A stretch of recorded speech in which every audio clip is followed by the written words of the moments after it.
Hello class, good day. Today tuturo ko sa inyo yung inventory cost for trading or manufacturing. Paano ba tayo mag-costing ng inventory? Ito yung mga kino-consider natin. Bago tayo tumuloy dito sa part na to, tingin muna kayo dito sa may initial measurement. When we say measurement, ang concern dyan, magkano yung amount na kailangan mo gamitin. Okay? Then, kapag sinabing initial measurement, magkano yung amount na kailangan mo gamitin nung time na papasok pa lang yung amount na yon sa record mo. Yun po yung initial measurement.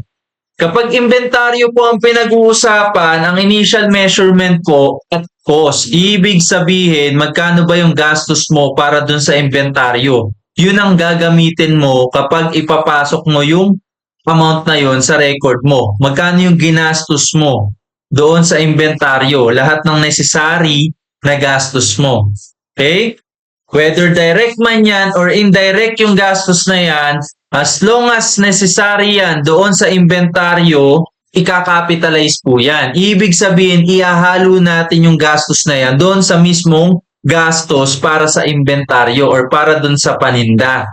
Ganito lang po ang technique dyan. Kapag initial measurement, pwede na ba ipaninda to or pwede na ba ibenta tong item na to? Hanggat hindi pa, lahat ng necessary na gastos hanggang maging ganap na pambenta yung inventaryo na to, idagdag mo lahat ng necessary na gastos, whether direct or indirect, as long as related dito sa inventory at necessary yun, idagdag mo po. Okay? Let's proceed. Sa cost of purchase, meron po tayong mga kino-consider dyan.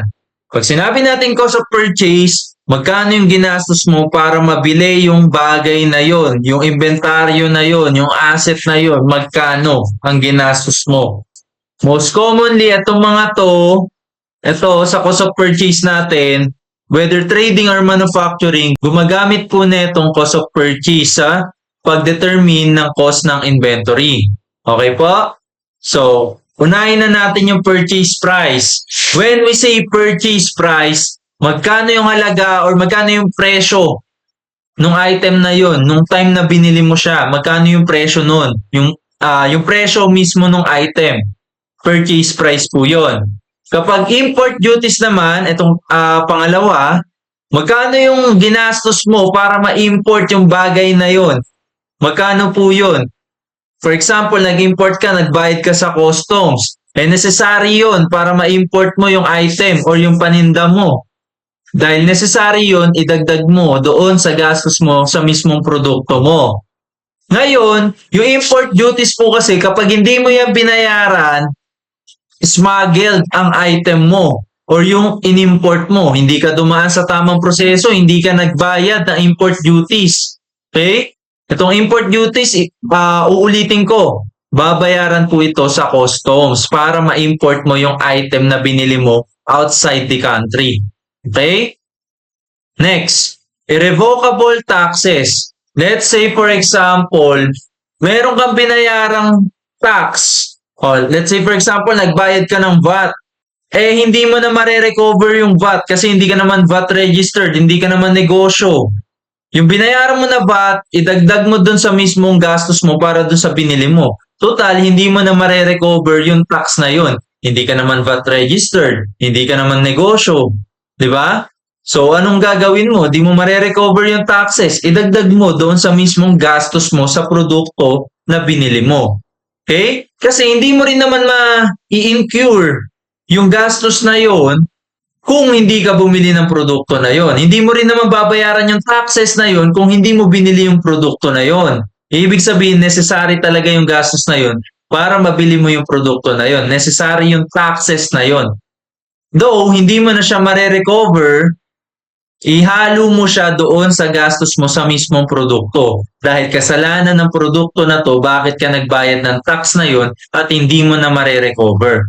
Yung taxes na mare-recover mo, huwag mo ihahalo sa gastos mo. Kasi, mare-recover mo nga di ba? Huwag mo lukuhin ang sarili mo na kasama yung sa gastos mo, mare-recover mo nga. Yung tax, ibig sabihin hindi mo talaga gastos yun. Kapag sinabi nating gastos, talagang yun yung lumabas sa'yo. Parang ganito yan Oo nga, nagbayad ka ng tax, pero mare-recover mo rin naman. Ibig sabihin, hindi mo talaga gastos yun. 'Di ba? Kasi mare-recover mo rin naman. Kapag sinabi po nating cost, gastos mo para do sa inventaryo, dapat yung binayaran mo na hindi mo mare-recover basta-basta hanggat hindi nabebenta yung bagay na yun. Ibig sabihin, yun talaga yung ginastos mo sa inventaryo. Okay? Nakapokus po tayo dito sa taxes ha. Ulitin ko. Kung yung gastos hindi mo mare-recover, gastos mo talaga yon para doon sa mismong produkto. Ulitin ko po ha. Kapag irrevocable taxes po, kapag nagbayad ka po ng tax dahil doon sa produkto na binili mo or para doon sa paninda na binili mo at hindi mo yun mare-recover, ibig sabihin gastos mo talaga yon. Ihalo mo yun doon sa mismong gastos mo para doon sa produkto. Kasi hindi mo rin naman mabibili yung produkto nang wala yung tax na yon kung hindi ka magbabayad ng tax na yon. Okay? So, idagdag mo siya doon sa gastos mo sa produkto. Pag recoverable taxes naman po, hindi natin idadagdag yung ginastos natin sa taxes doon sa mismong gastos natin sa produkto. Bakit po ganon? Kasi hindi mo tunay na gastos yan kung mare-recover mo rin naman yung taxes para dyan. Okay? Therefore, hindi mo na kailangan ihalo pa yung recoverable taxes doon sa mismong gastos mo sa produkto. Kapag kaya mo i-recover yung taxes, huwag mo ihalo doon sa mismong gastos mo sa produkto dahil hindi mo tunay na gastos yan. Dahil mare-recover mo rin naman. Huwag mo lokohin yung sarili mo na mare-recover mo rin yung bagay na yun tapos sasabihin mo gastos mo. 'Di ba? So, ganun po. Next, yung handling cost. Para makarating ng maayos sa'yo yung item, ito po yung handling cost na kailangan mo gastusan. Dahil necessary to para dumating sa iyo ng maayos yung item, idagdag mo to doon sa gastos mo sa mismong inventaryo. Siyempre, alangan dumating na sira sa iyo yung item. 'Di ba? Hindi mo naman gugustuhin ganun. Kaya kailangan mo talaga gastusan yan para ma-secure na maayos yung kalagayan yan kapag dumating sa iyo. Okay? And dahil necessary yun na gastos doon sa inventaryo, idagdag mo siya doon sa gastos mo para sa mismong inventaryo or sa mismong paninda mo. Okay po? Next, other direct and necessary cost. As long as necessary, as long as kailangan, whether direct or indirect man yan, whether direct or indirect, as long as necessary and related doon sa mismong produkto na yon or sa mismong bagay na yon, idagdag mo yung gastos para doon. Hanggat hindi pa naaabot yung intended purpose niya. Let's say for example, yung inventaryo hindi pa okay para maipambenta. Lahat ng necessary na gastos para maging pambenta yung item, idagdag mo. Pero, kapag yung inventaryo mo, okay na siya, maibebenta na siya, tapos may mga susunod ka pa na gastos na related doon sa inventaryo na yun, huwag mo na idagdag yung gastos mo na yun doon sa mismo inventaryo mo. Kasi na-reach na, naabot na inventaryo mo yung kanyang intended purpose. Ano ba intended purpose na inventaryo? Para maging pambenta. And the fact na yung inventaryo na yun is pwede na siyang maibenta, lahat ng mga susunod na gastos na related doon, itsapuera na. Okay po? Kasi ready na pambenta yung inventaryo. 'Di ba? So, okay na yon. Hindi ka na magdadagdag na ibang gastos pa doon kasi okay na yung inventaryo. Okay po? Okay, next. Yung trade discount. Yung trade discount, ito yung matitipid mo. O, matitipid mo nga eh. Ibig sabihin, hindi kasama sa gastos mo, matitipid mo. Discount eh. 'Di ba? Next, rebate. Yung rebate, yung babalik sa'yo. Oh, the fact na babalik sa'yo yung binayad mo, hindi mo yun gastos. Kung hindi mo yun gastos, huwag mo isipin. Kasi, ang concern natin dito, magkano ba talaga yung ginastos mo. Okay po? Next, cost of conversion. O kapag manufacturing, pag sinabing cost of conversion, ito yung gastos mo para ma-convert yung mismong materyales into product. Ano ba yung kailangan mo para ma-convert yung materyales into product or goods? Siyempre, hindi naman gagalaw mag-isa yung materyales. Kailangan ng tao niyan. Kailangan ng direct labor niyan.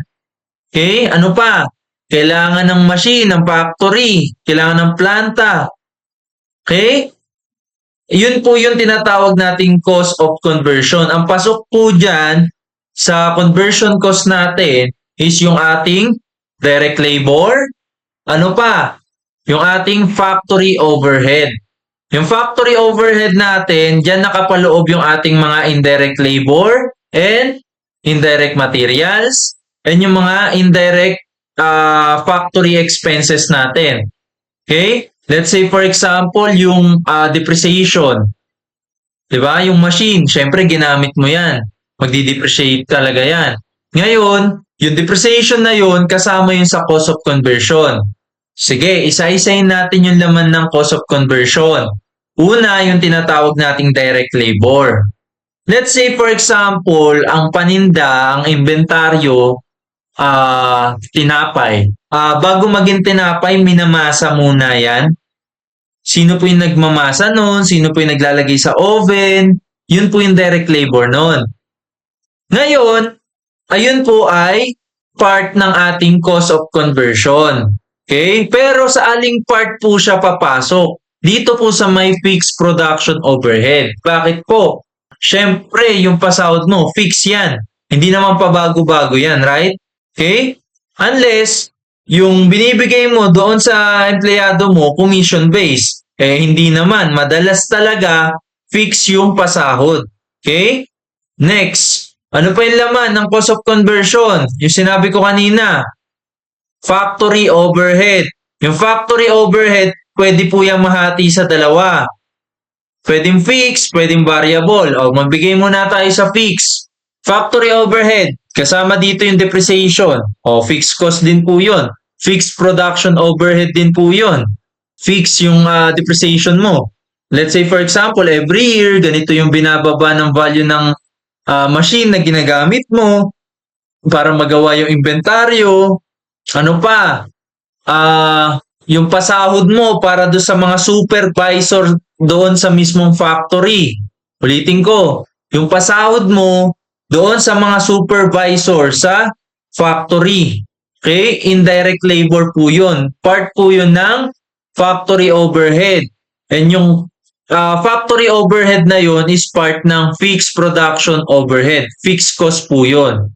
Okay? Siyempre, yung sahod ng supervisor, fix yun. Okay? Madalas fix yun. Yung sahod ng supervisor, doon sa factory, fix po yun. Fixed production overhead yun. Part po yun ng cost of conversion. Okay? Kasi yung, di ba, ang sabi ko kanina, pag cost of conversion, direct labor plus factory overhead. Yung factory overhead na hati sa dalawa, pwedeng fixed, pwedeng variable. Yung cost of conversion po natin, nahati po yan sa dalawa. Una, yung tinatawag nating direct labor. Pangalawa, yung factory overhead. By the way, yung indirect labor po, necessary po yun sa paggawa ng inventory. Bakit po?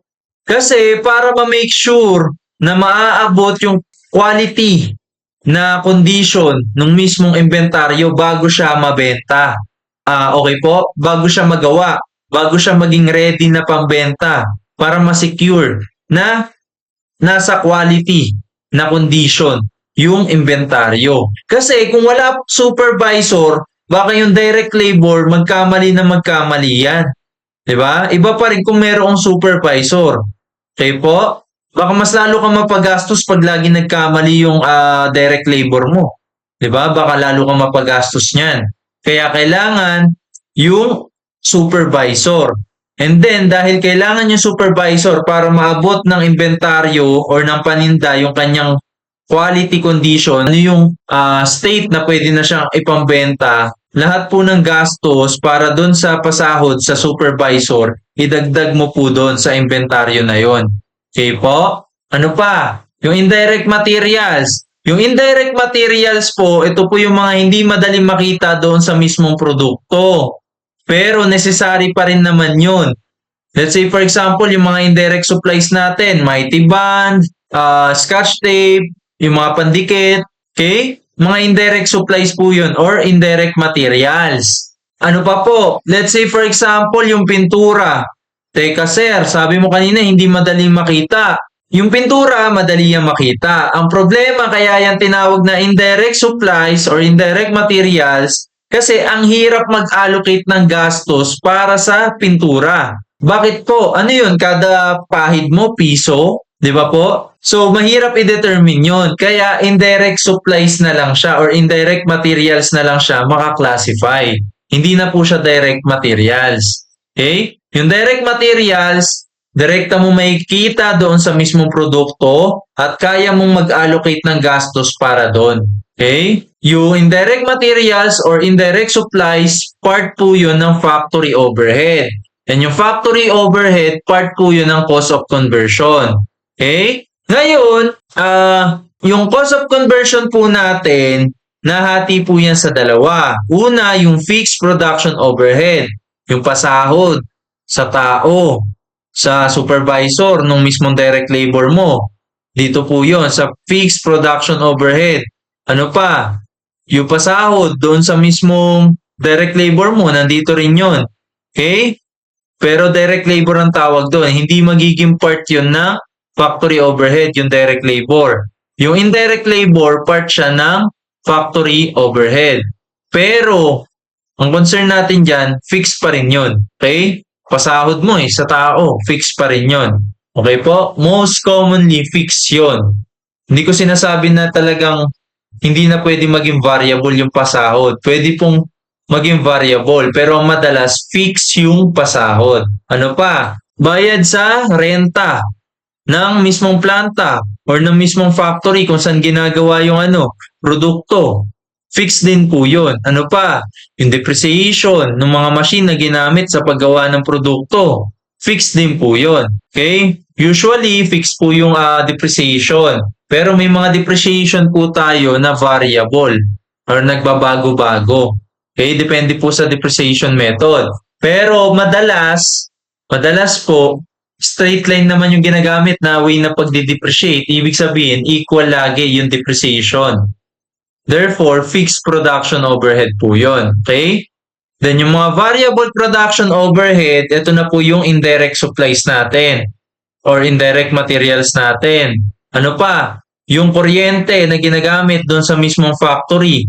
Bakit po yun natawag na variable, yung indirect supplies tsaka yung kuryente na ginagamit sa factory? Kasi the more na tumataas yung activity level, the more na mas matagal yung paggawa or mas marami yung ginagawa, mas tumataas yung gastos. Okay? So, kaya po siya natawag na variable production overhead.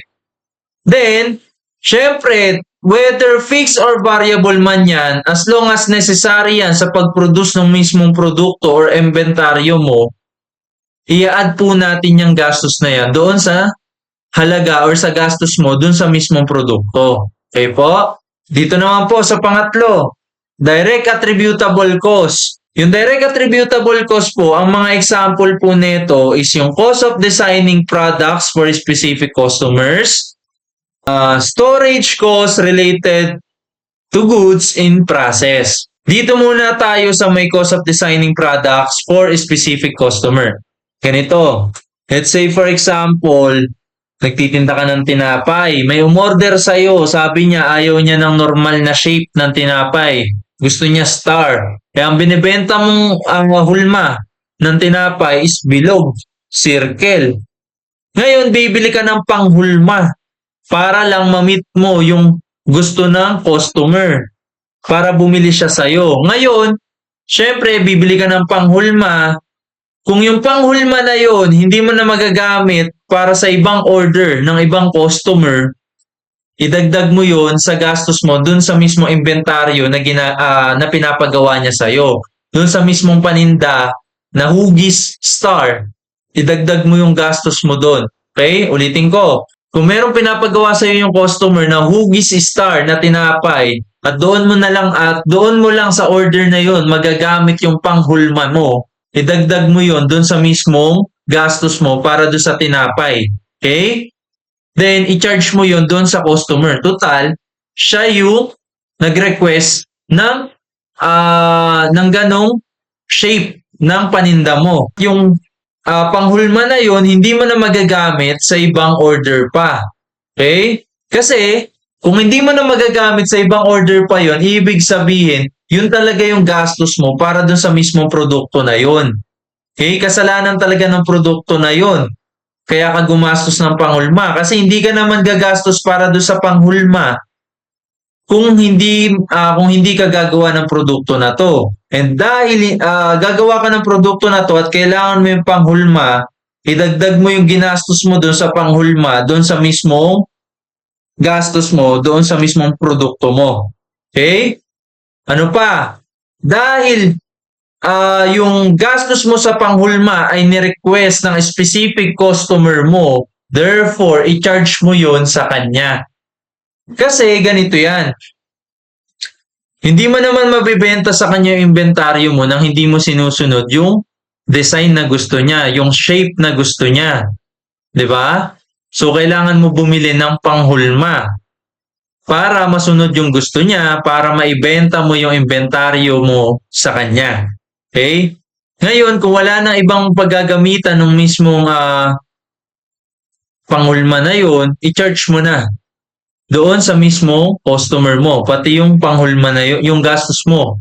Pati yung gastos mo doon sa mismong panghulma. Paano mo yung i-charge sa customer mo? Ihalo mo yung gastos mo sa panghulma doon sa mismong produkto mo.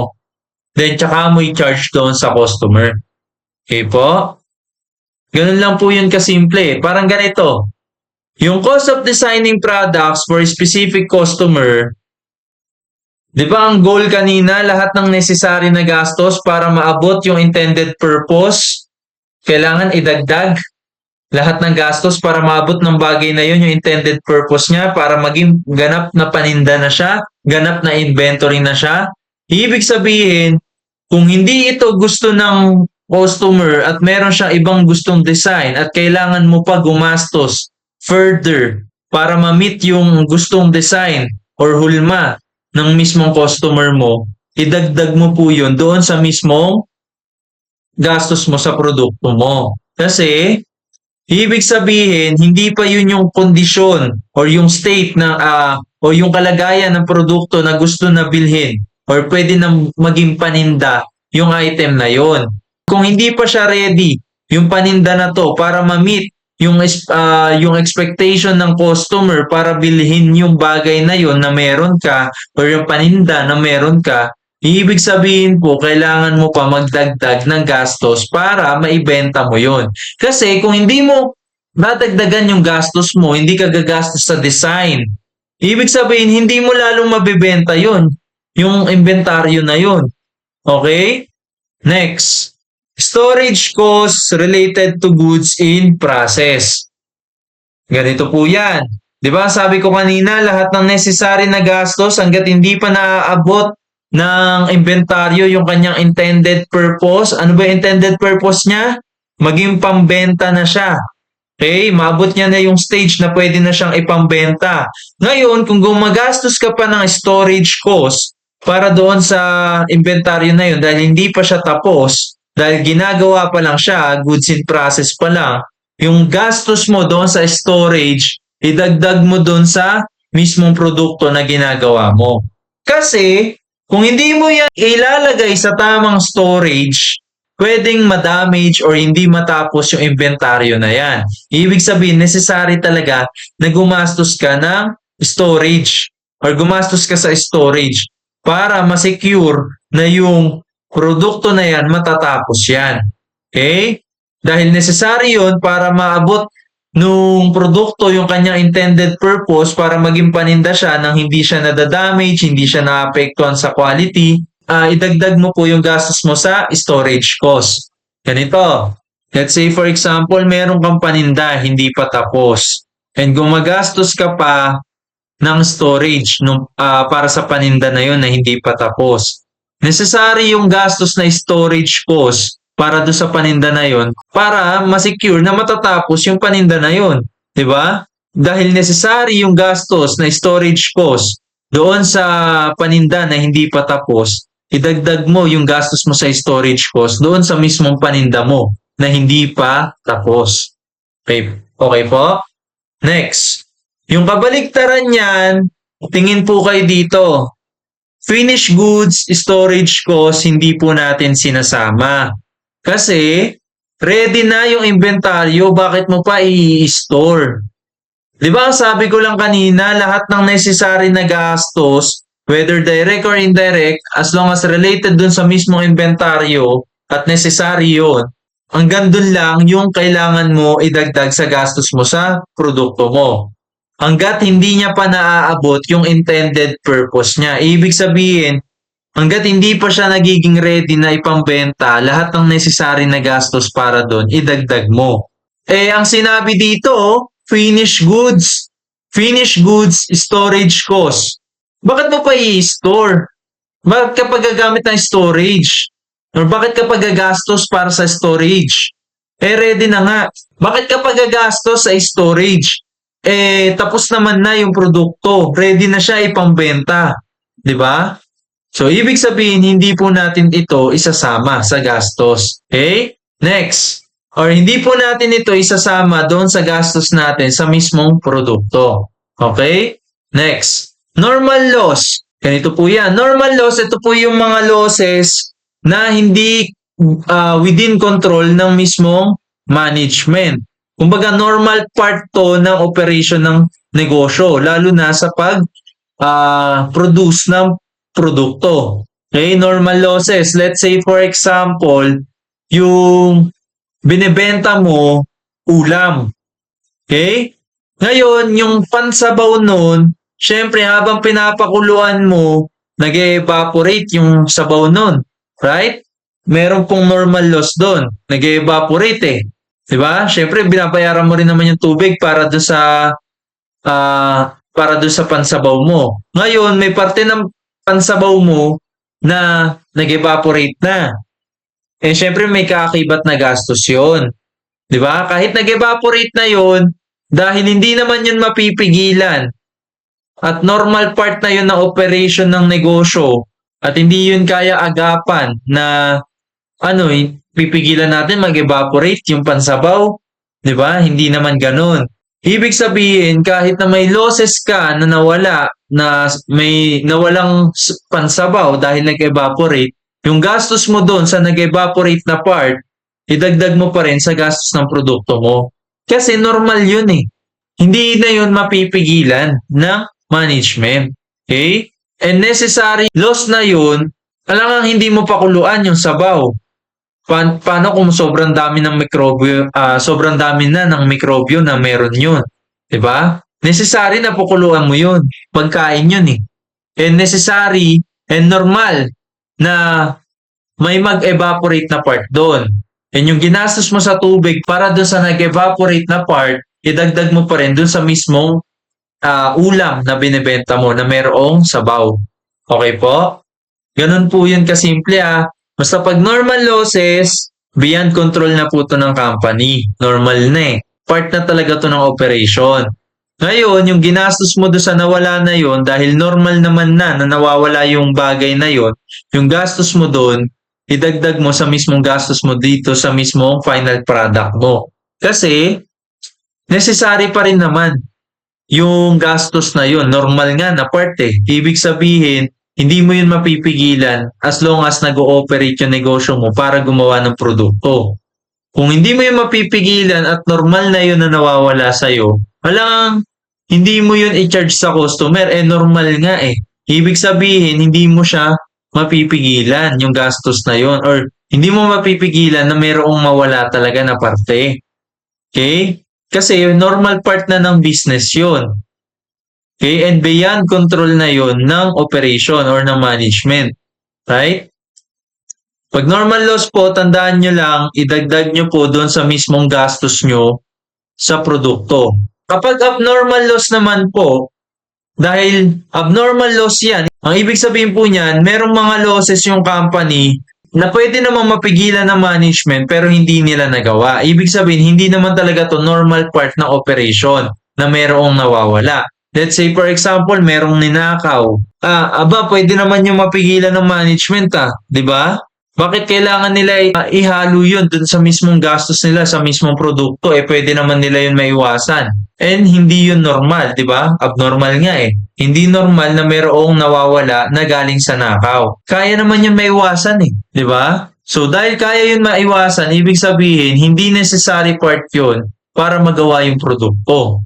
Ibig sabihin, yung gastos mo doon sa pagkawala ng bagay na yun, huwag mo na ihalo doon sa mismong gastos mo sa produkto mo. Okay po? Kasi hindi normal yung pagkawala. Okay? Parang ganito lang yan eh. Common sense lang yan. May nawalang parte ng materyales mo dahil sa nakaw. Tapos i-charge mo yung nawalang parte ng materyales mo doon sa inventaryo na binibenta mo. Tapos yung inventaryo na binibenta mo, syempre yung gastos mo doon, sisingilin mo sa customer na bibili. Ibig sabihin, parang binayaran ng customer mo yung materyales na ninakaw sa'yo. Di ba? Hindi po yun katanggap-tanggap. Kasi una sa lahat, hindi naman yun kasalanan ng customer na nanakaw yung materyales na yun. Pwede naman mapigilan yung pagkawala or pagkanakaw ng materyales na yun. Bakit i-charge mo doon sa customer? Bakit may i-charge doon sa produkto na binibili niya? Okay? Ganun po yun ha. Parang ganito yan. No one shall be unjustly enriched by the expense of another. I-connect po natin yon.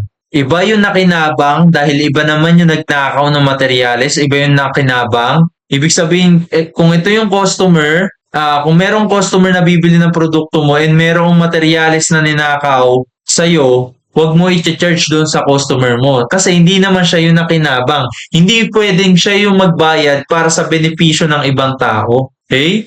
Ganun po yun. Parang ganito. Ikaw ba, gusto mo singilin ka sa mga bagay na hindi naman ikaw yung nagpasimula or hindi naman ikaw yung may pakana? Pag abnormal loss, huwag mo i-charge doon huwag mo ihahalo yung gastos doon sa mismong produkto mo. Pag normal loss, pwede mo idagdag doon sa mismong gastos mo sa produkto mo kasi normal part na yon or normal part na yon ng operation mo and hindi na yun kayang pigilan. Next, dito naman po sa may part ng insurance. Yung insurance po, pwede pong dagdag, pwedeng hindi idadagdag. Depende sa senaryo. Yung location ng factory mo nandito. Yung location kung saan ibebenta yung inventaryo, malayo sa pwesto mo ngayon, malayo sa factory mo.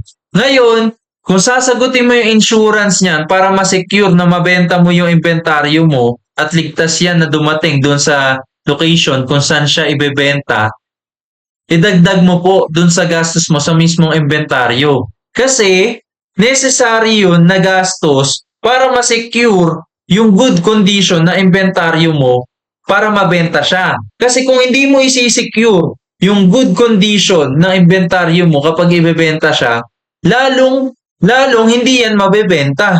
Di ba? Kaya tayo kumukuha ng insurance para ma-secure na nasa maayos na kondisyon yung paninda natin. Hanggang makarating siya doon sa lugar kung saan siya ibebenta. Okay? Dahil necessary yung gastos na yun para hindi tayo magkaroon ng loss sa part natin, idagdag po natin yung gastos na yun doon sa mismong produkto natin. Bale, ang mangyayari niyan, kung sakasakali naman na nung time na dineliver po yan doon sa lugar kung saan yan ibebenta at binayaran mo na yung insurance para doon, para ma-secure yung magandang kalagayan ng inventaryo mo para mabenta siya, tapos biglang ibinalik yung inventaryo papunta ulit sa'yo kasi daw sarado pala yung store kung saan ibebenta. Di yung insurance na binayaran mo papunta, huwag mo idagdag doon sa mismong gastos mo sa produkto. Okay? Huwag mo idagdag doon sa mismong gastos mo sa inventaryo. Kasi hindi necessary yung gastos na yun. Ibig sabihin, nagsayang ka lang ng pera. Hindi na kasalanan ng produkto yun na nasayangan ka. Di ba? Ganun po yun, ha? Isipin mo ganito, yung produkto mo na nasa factory, ihahatid yan papunta doon sa store kung saan siya ibebenta. Ngayon, sasagutin mo yung insurance niyan para ma-secure yung maayos na kalagayan ng produkto mo. Kapag sinagot mo yung insurance niyan, papunta hanggang doon sa mula dito sa factory hanggang doon sa store kung saan siya ibebenta, idagdag natin yung gastos na yon. Okay? Pero kapag yung paninda mo binalik sa'yo, dahil for example, sarado yung store, nasayangan ka lang, nagbayad ka pa ng insurance, sarado pala yung store, i-expense mo po yun, yung insurance na yun. Huwag mo ihahalo doon sa mismong cost ng inventaryo mo. Hindi po yun necessary gastos doon sa mismong inventaryo. Okay? Dahil nasayangan ka lang, dahil hindi naman pala kailangan na magbayad ng insurance kasi sarado pala yung store, expense mo po yun. Huwag mo ihahalo as part ng gastos mo doon sa mismong inventaryo or paninda mo. Okay? So, yun po yung scope ng ating inventory cost for trading or manufacturing. Basta, ang importanteng tandaan sa part na to, lahat ng necessary na gastos, whether direct or indirect man yan, hanggat hindi pa naaabot ng produkto yung kanyang intended purpose, yung tinutukoy ko dito, yung inventaryo, hanggat hindi pa siya nagiging pambenta or hindi pa siya nagiging ganap na pambenta, lahat ng necessary or kinakailangang gastos para doon, idagdag po natin doon sa mismong paninda natin. Doon sa mismong inventory natin. So, yun po. Thank you po.